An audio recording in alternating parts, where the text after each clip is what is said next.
వే gold trusted gold buyers మీరు తాకట్టు పెట్టిన బంగారాన్ని విడిపించి ఈ రోజు ఉన్న మార్కెట్ ధరకు కొనబడను. ఓం గం గణపతియే నమః. స్వర్ణలక్ష్మి నమస్తే అస్తు. పరబ్రహ్మ స్వరూపిణి రాజ్యం దేహి ధనం దేహి సర్వకామాంచ దేహి మే. ప్రతి ఒక్కళ్ళకి స్వర్ణలక్ష్మి అమ్మవారు బ్రహ్మ జ్ఞానాన్ని ఇవ్వాలని, తద్వారా ప్రతి ఒక్కళ్ళు ప్రతి నిమిషము చక్కగా నవ్వుతూ హ్యాపీగా ఉత్సాహంగా ఉండాలని, అలానే కొన్ని సందర్భంలో మనకు నచ్చినవి వస్తాయి, కొన్నిసార్లు కొంచెం లేటుగా రావచ్చు. అలానే మనకు నచ్చిన వాళ్ళు కొన్నిసార్లు మన దగ్గర ఉండవచ్చు, కొన్నిసార్లు దూరంగా ఉండవచ్చు. ప్రతి సందర్భంలో కూడాను ప్రతి ఒక్కళ్ళు చక్కగా నవ్వుతూ హ్యాపీగా ఉండాలని, ఉత్సాహంగా ఉండాలని, అలానే మనస్తత్వం మనకి అమ్మవారు ఇవ్వాలని చెప్పేసి మనం కోరుకుందాం. అంతేకాకుండా అమ్మవారు మనకి ధనాన్ని ఇవ్వాలి, ఐశ్వర్యాన్ని ఇవ్వాలి, సర్వకామాంచ సిద్ధి, అనుకున్న ప్రతి కొరకు కూడా నెరవేరాలి. అట్లాంటి యొక్క అమ్మవారి యొక్క కృపా కటాక్షం మన మీద ఉండాలి. మనం ఎంతో ఉన్నతంగా ఎదగాలని చెప్పేసి మనం కోరుకుందాం. అంతేకాకుండా రాజ్యం దేహి, ప్రతి ఒక్కళ్ళకి ఒక అధికారము, పవరు, స్టేటస్, ఒక దర్జా, దర్పం, ఇవన్నీ కూడా ప్రతి ఒక్కళ్ళకి అమ్మవారికి మన అందరికి ఇవ్వాలని చెప్పేసి మనం కోరుకుంటూ, మనము మే మంత్ యొక్క రాశి ఫలాలు చెప్పుకుంటున్నాం. మే మంత్ రాశి ఫలాలు ఈ మంత్ లో చాలా విశేషాలతో కూడుకొని ఉంది. ముందుగా ఒక 2 నిమిషాలు వాటి గురించి చర్చించుకొని తర్వాత 12 రాశుల గురించి మనం మాట్లాడుకుందాం. ఈ మాసం మనకి వెరీ ఇంట్రెస్టింగ్ గా పౌర్ణమితో స్టార్ట్ అయ్యి, ఈ మాసం అంతా అంటే మే మంత్ అంతా పౌర్ణమితో స్టార్ట్ అయ్యి పౌర్ణమితో ఎండ్ అయిపోతుంది. మనం చూసుకుంటే ఇందులో వైశాఖ మాస పౌర్ణమితో స్టార్ట్ అయ్యి జ్యేష్ఠ మాస పౌర్ణమికి మనకి మే మంత్ అంతా ఎండ్ అయిపోతుందని గమనించుకోవాలి. ఇందులో 3 ముఖ్యమైన విశేషాలు ఉన్నాయండి. ఒకటి, ఈ మంత్ మనకి బిగినింగ్ లోనే బుద్ధ పూర్ణిమతో స్టార్ట్ అయిపోతుంది. దీన్ని గురు పూర్ణిమ అంటారు, బుద్ధ పూర్ణిమ అని అంటారు, వైశాఖ మాస పూర్ణిమ అంటారు. చాలా చాలా విశిష్టత కలిగిన పూర్ణిమ. పర్టికులర్గా గురువుకు సంబంధించి, చంద్రుడికి సంబంధించి ఎవరైనా కనుక దోషాలు ఉంటే ఆ రోజున మెడిటేషన్, ధ్యానం చేస్తే చాలా బాగుంటుంది. కొన్ని వైష్ణవ టెంపుల్లో విష్ణుమూర్తికి కళ్యాణ మహోత్సవం కూడా జరుపుతూ ఉంటారు. చాలా చోట్ల జాతరలన్నీ జరుపుతూ ఉంటారు. ఒక వెరీ ఇంట్రెస్టింగ్, చక్కగా బాగా ఎంజాయ్ చేయవలసిన పౌర్ణమి వైశాఖ మాస పౌర్ణమి. తర్వాత మనకి 12 తారీఖు హనుమత్ జయంతి ఉంది. ఇది చాలా చాలా ముఖ్యం. పర్టికులర్గా ఏలినాటి శని ఎవరికైతే ఉంటుందో, తర్వాత కుజుడు అనుకూలంగా ఎవరికైతే ఉన్నారో వీళ్ళు ఈ హనుమత్ జయంతిని చక్కగా జరుపుకోవాలని నేను కోరుకుంటున్నాను. ఆస్ట్రాలజికల్గా అంటే జ్యోతిష శాస్త్రం ప్రకారం ఒక ముఖ్యమైన విషయం ఉందని అందరికీ బాగా తెలిసింది, కర్తరి అంటారు. అంటే సూర్యుడు కృతికా నక్షత్రంలో ప్రవేశించిన తర్వాత సూర్యుడి యొక్క తీవ్రత చాలా అధికంగా ఉంటుంది కాబట్టి ఈ 13 రోజులు 15 రోజులు కర్తరే అంటారు. ఈ రోజుల్లో ఎక్కువగా మంచి మంచి పనులు చేయకుండా నిషిద్ధం అని చెప్తూ ఉంటారు. 11వ తారీఖున కర్తెర స్టార్ట్ అవుతుంది, 28వ తారీఖు కర్తెర ఎండ్ అయిపోతుంది అనమాట. ఈ ఉన్న మధ్యలో 15-16 రోజులు మనం చూసుకుంటే కర్తరే అంటారు. ఈ కర్తెరలో జనరల్గా బావులు తవ్వటాలు, తర్వాత వ్యవసాయానికి సంబంధించిన పనులు స్టార్ట్ చేయటాలు, వివాహాలకు సంబంధించి లేదా కొంచెం గృహప్రవేశాలు లాంటివి చేయకుండా ఉంటే మంచిది. అయితే ఈ కర్తెర ఆధ్యాత్మికానికి సంబంధించిన పనులు చేయడానికి చాలా చాలా యోగ్యతనిస్తూ ఉంటుంది. హోమాలు చేసుకోవచ్చు, విద్యారంభం చేసుకోవచ్చు, చాలా మంచి మంచి పనులు, ఆధ్యాత్మిక సంబంధించిన ఎలాంటి పనులైనా చక్కగా చేసుకోవచ్చు. అలానే ఇంటికి సంబంధించిన పనులు, పాత ఇంటికి సంబంధించిన పనులు అవన్నీ చక్కగా చేసుకోవచ్చు. ఆల్రెడీ అంతకుముందు వివాహానికి సంబంధించిన పనులు చేస్తుంటే ఈ టైంలో కూడా కంటిన్యూ చేసుకోవచ్చు. అయితే కొత్తగా మాత్రం కొన్ని విషయాలు మాత్రం చేయకూడదని చెప్తుంటారు. సో ఇందులో ఇంతే కాకుండా జ్యోతిష శాస్త్రం ప్రకారం 4 గ్రహాలు ఈ మాసంలో కూడా మారుతూ ఉన్నాయి. ఇది కూడా ఒక ముఖ్యమైన విషయం. మనం ఇక ముందు వీడియోలో ఈ 4 గ్రహాల యొక్క ఇంపాక్ట్ ప్రతి రాశికి ఎలా ఉందో మనం తెలుసుకుందాం. మనం మీనరాశి గురించి చూస్తే మే మంత్లో ఎలా ఉంటుందంటే, ఒక రకంగా ఒక హ్యాపీ న్యూస్ ఉంది మీనరాశి వాళ్ళకి. లాస్ట్ 2 మంత్స్, ఆల్మోస్ట్ 3 మంత్స్ సరిగా లేదు చెప్పడానికి. నాకు కూడా కొంచెం బాధ అనిపించింది. ఎందుకంటే వీళ్ళు ఏలినాటి శనితో ఆల్రెడీ చాలా బాధపడుతూ ఉన్నారు తీవ్రంగా. ఆ బాధలో ఇంకొక బాధలాగా అనిపించింది. కాకపోతే ఈ మే మంత్లో ఒక సంతోషకరమైన వార్త ఏమిటంటే, మీనరాశి వాళ్ళకి చాలా బాగుంటుంది. దానికి ముఖ్యమైన కారణం ఏంటో తెలుసుకునే ముందు ఇందులో ఉన్న నక్షత్రాలు చూస్తే పూర్వభాద్ర 4వ పాదం, ఉత్తరాభాద్ర 1, 2, 3, 4 పాదాలు, రేవతి 1, 2, 3, 4 పాదాలతో ఉంటారు. పేరు బలం చూసుకుంటే ది, దు, షం, జా, దా, దే, దో, చాచి అన్న లెటర్స్ అంతా కూడా మీనరాశిలో ఉంటారని గమనించాలి. మనం ముందుగా చెప్పుకునే విధంగా 4 గ్రహాలు మారటంతో లఘు గోచారము, సూక్ష్మ గోచారం అన్న ఒక కాన్సెప్ట్తో మహర్షులు ఇచ్చిన దీని ప్రకారం చూస్తే వీళ్ళకి ఫస్ట్ 15 డేస్ కొంచెం ధనం విషయంలో ఖర్చు అయిపోతూ ఉంటుంది. కానీ తర్వాత 15th తర్వాత వీళ్ళకి లక్ష్మీ యోగం పడుతుంది. ఎందుకంటే సూర్యుడు 3వ స్థానంలో ఉండటంతో లక్ష్మి, ఐశ్వర్యం వచ్చే అవకాశం ఉంటుంది. ఇప్పటిదాకా ఎవరైతే జాబులు పోయి ఉన్నారో ఆ జాబులు వచ్చే అవకాశం ఎక్కువగా ఉంటుంది. వీళ్ళకి ఏదైనా పని చేస్తే చక్క మంచి రిజల్ట్ వచ్చే అవకాశం ఉంటుంది. ఒక ఫుల్ ఎనర్జీ, జోష్ అయితే ఈ మంత్లో ఖచ్చితంగా మీకు ఉంటుందని చెప్పుకోవచ్చు.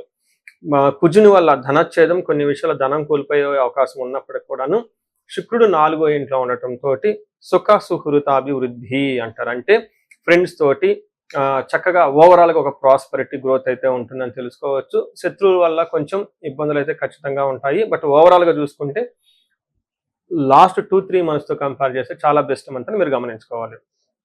మీకు 3వ స్థానంలో ఎప్పుడైతే సూర్యుడు ఎంటర్ అవుతూ ఉన్నారో ఆరోగ్యం, నిత్య సంతోషం, బంధుమిత్ర సమాగమ, అర్ధలాభ పుత్ర సౌఖ్యం, ఇష్టసిద్ధి, తృతీయగే రవి అని చెప్తారు. అంటే 3వ స్థానంలో రవి ఉంటే ఏమవుతుంది, ఆరోగ్యంగా, నిత్య సంతోషంగా, బంధుమిత్రులతో కలిసి ఉండటం, అంతేకాకుండా అర్ధలాభం, ఫైనాన్షియల్గా బాగుంటుంది, పుత్ర సౌఖ్యం, పుత్రుల నుంచి మంచి చక్కగా సపోర్ట్ అయితే వస్తుందని మీరు తెలుసుకోవాలి.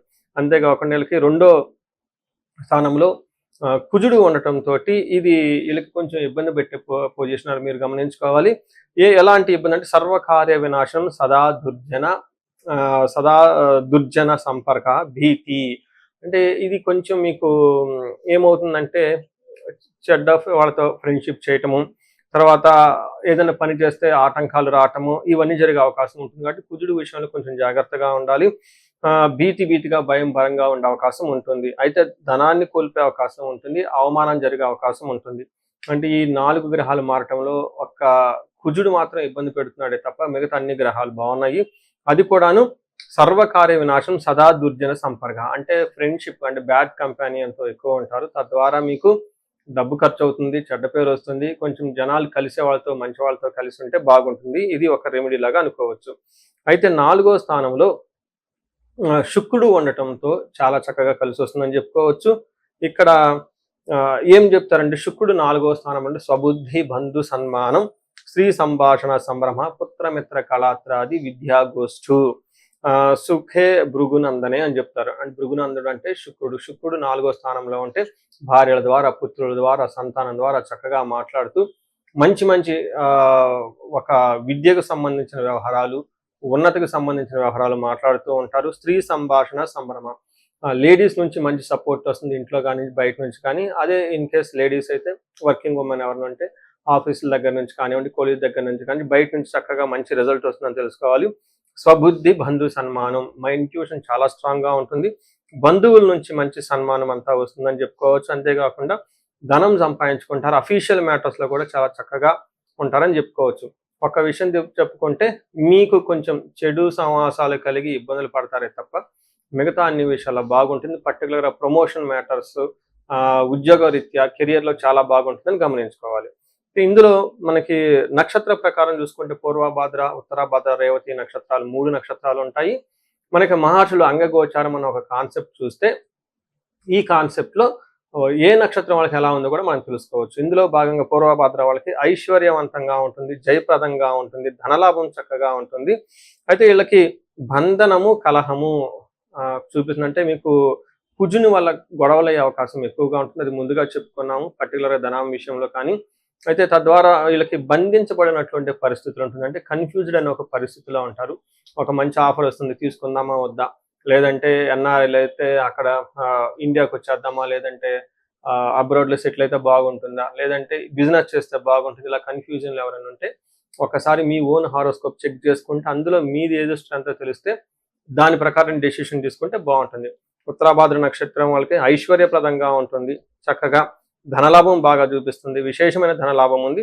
వీళ్ళకి కలహము, గొడవలయ్యే అవకాశం ఎక్కువ ఉంటుంది. దీంతో పాటు బంధించబడినటువంటి పరిస్థితి కూడా ఉంటుంది. అలానే రేవతి నక్షత్రం వాళ్ళకి ఐశ్వర్యప్రదంగా ఉంటుంది, సంపదలు బాగుంటుంది, ధనలాభం బాగుంటుంది, అన్ని ఏ ప్రకారంగా చూసుకున్నా బాగుంటుంది. కాబట్టి రేవతి నక్షత్రం వాళ్ళకి మరణ తుల్యం అంటారంటే ఇప్పటిదాకా ఏదన్నా ఒక వ్యవహారం జరిగిపోతూ ఉంటే దాని తర్వాత కట్ ఆగిపోయే అవకాశం ఉంటుంది.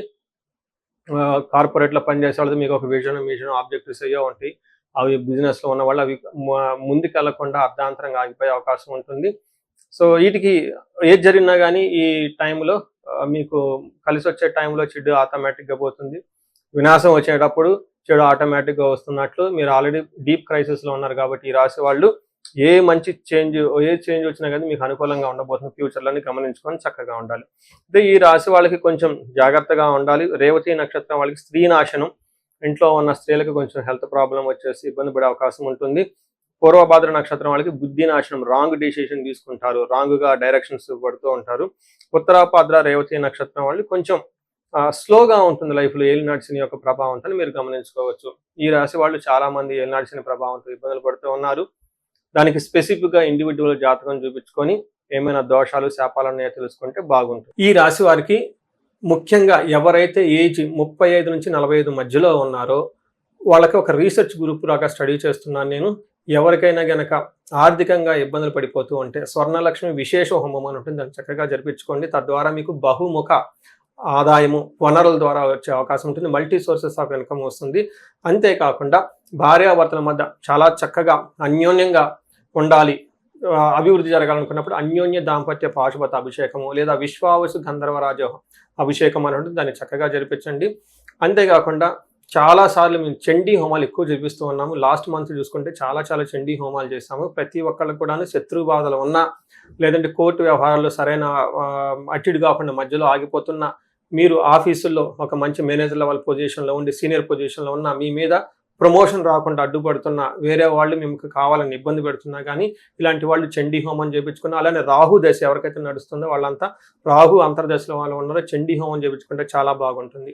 అంతేకాకుండా ఇది పిల్లలకి అకాడమిక్ టైం కాబట్టి మనకి విద్య బాగా రావటానికి మనకి 3 రకాల దేవతలను ఉపాసన చేస్తూ ఉంటారు జనరల్గా. హయగ్రీవ స్వామి, మేధా దక్షిణామూర్తి, నీలా సరస్వతి. మీ యొక్క ఇండివిజువల్ యొక్క జాతకం చూపించుకొని ఒక్కసారి ఆ యొక్క మీ యొక్క జాతకానికి అనుగుణంగా ఏ దేవతలకు సంబంధించిన ఉపాసన చేస్తే బాగుంటుంది, ఆరాధిస్తే బాగుంటుందో తెలుసుకొని తద్వారా ఆ యొక్క దేవతలకు పర్టికులర్ మేధా దక్షిణామూర్తికి మూలమంత్ర జపము, హోమము, దానాలు ఇవన్నీ చేసుకుంటూ ఉంటే అకాడమిక్స్లో పెర్ఫార్మెన్స్ వచ్చే అవకాశం ఎక్కువ ఉంటుంది. ఇవి కాకుండా మీకు ఎలాంటి సమస్య ఉన్న, కాలసర్ప దోషం ఉన్న, పర్టికులర్గా వివాహానికి ఇది మ్యారేజెస్ టైం కాబట్టి మీకు 28 సంవత్సరాలు 27 వచ్చి ఇంకా వివాహం పోవట్లేదంటే ఖచ్చితంగా ఏదో ఒక దోషం ఉంటుంది. అవన్నీ చూపించుకొని పరిహారాలు చేయించుకుంటే తీవ్రతను బట్టి చక్కగా పెళ్ళే అవకాశం ఎక్కువ ఉంటుంది. ఇవి కాకుండా మీ లైఫ్ అప్పటిదాకా 35 ఇయర్స్ వరకు చాలా బాగుంది, మాకు 35-45 మధ్యలో ఉండి అనుకోని విధంగా మేము మధ్యలో కెరీర్లో ఆగిపోయాము, స్టాగ్నేషన్ పీరియడ్ వచ్చింది, కన్ఫ్యూజన్ వచ్చింది, ఎటెల్లలో అర్థం కావట్లేదు అనుకున్న వాళ్ళు ఒక్కసారి జాతక చక్రం చూపించుకొని ఎందుకు ఇది వచ్చింది, దానికి ఏమన్నా శాపాలు ఉన్నాయా, లేదంటే ఏమన్నా గ్రహ దోషాలు ఉన్నాయో తెలుసుకొని ఆ శాపాలు ఆ గ్రహ దోషాలు తీసేసుకుంటే లైఫ్ 10 గంటలు ఖచ్చితంగా ముందుకెళ్తూ ఉంది. ఇంకా ఒకటి, ఎవరికైతే ఏలినాటి శని, అర్ధాశ్రమ శని, తర్వాత అష్టమ శని నడుస్తూ ఉందో వాళ్ళందరూ కూడాను చక్కగా సంపూర్ణ శాంతి పూజలు చేయించుకోవాలని చెప్పేసి, మీకు ఎలాంటి సమస్య ఉన్నా కానీ దానికి చక్కటి పరిష్కారం ఉంది. ఎలాంటి కన్ఫ్యూజన్ ఉన్నా దానికి పరిష్కారం మీ జాతకంలోనే ఉంది. చక్కగా పరిష్కారాలు చేసుకొని మీరు జీవితంలో 10 అంతలు ముందుకు ఎలా ఎదగాలని, మీకు అష్టైశ్వర్యాలు కలగాలి, భోగభాగ్యం కలగాలి, చక్కగా సమాజంలో ఉన్నతంగా ఉండాలని చెప్పేసి నేను కోరుకుంటున్నాను. నమస్తే.